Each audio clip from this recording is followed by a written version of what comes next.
So now I'd like to talk to you about how you can use social media to aid you in your retail business and provide customer service to your clients. There are a couple things that you can do here. The first is you start off and you have your own page on Twitter, and you can view everything that the people you are following are saying.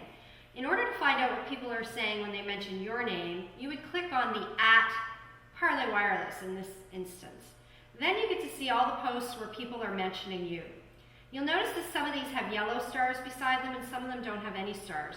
The reason that they have yellow stars is I've considered these posts favorites because people have said stuff about us in a very favorable manner. And if I want to do a screenshot and showcase that on my website as client testimonials, all I have to do is go to my favorites and you'll see all this positive feedback about Parley Wireless. So it's good to have this because if your customers are saying good things about you, then you have a place to showcase what's been said about you. The other reason that it's good to have this is you can use Twitter to provide people with customer service. There is a company in the United States, Comcast Cable, who has a terrible reputation. And Comcast has actually built a department that their sole mission is to look for customer complaints on Twitter and resolve issues. So I'm going to show you how a small company can actually do what they're doing in the United States. Write down this URL, search.twitter.com. When you go to search.twitter.com, you can search for anything in this big box, or you can refine your search. Most people don't know how to refine the search. This is where the money is. This is where the opportunities are for you to showcase your business. When you go into the advanced search function, you can search to see a couple of different things. You can search to see what people are saying about you and your business. And that way you are aware of anything that someone is saying about you that maybe is favorable or not so favorable, and it gives you an opportunity to correct problems before they become bigger problems. You can also search for your competitors to see what people are saying. So if I do a search here for Bell, and I scroll down and I do it in Ottawa because that's where my business is, so it makes sense that I would want to talk to people in my city, you will see that I get a huge list of hits on Bell.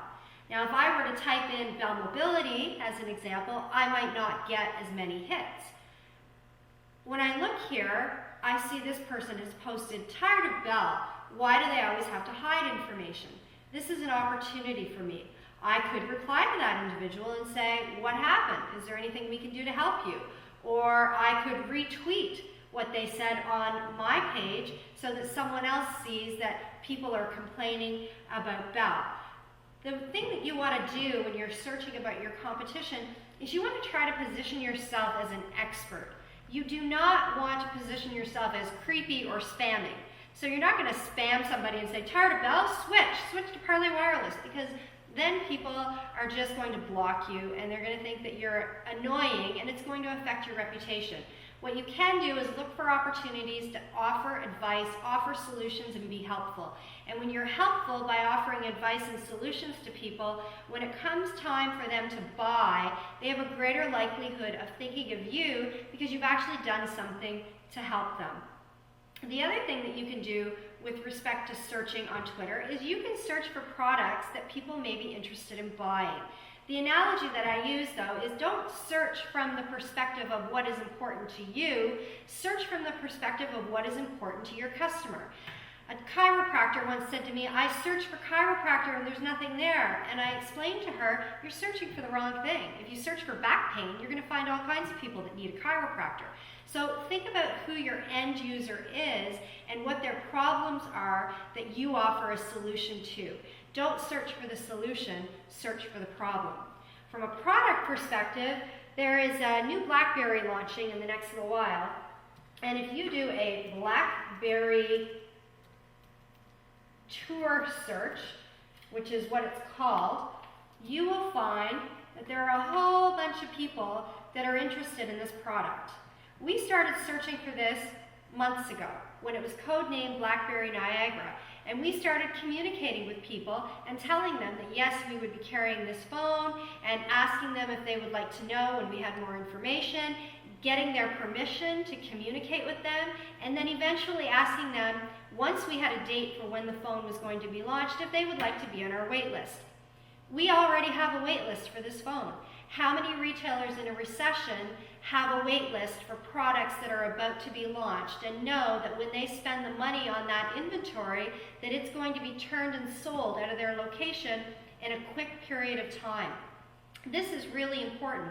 If you can find a way to pre-sell inventory by getting people interested in buying your product on Twitter, then you're going to do a lot when it comes to managing your cash flow.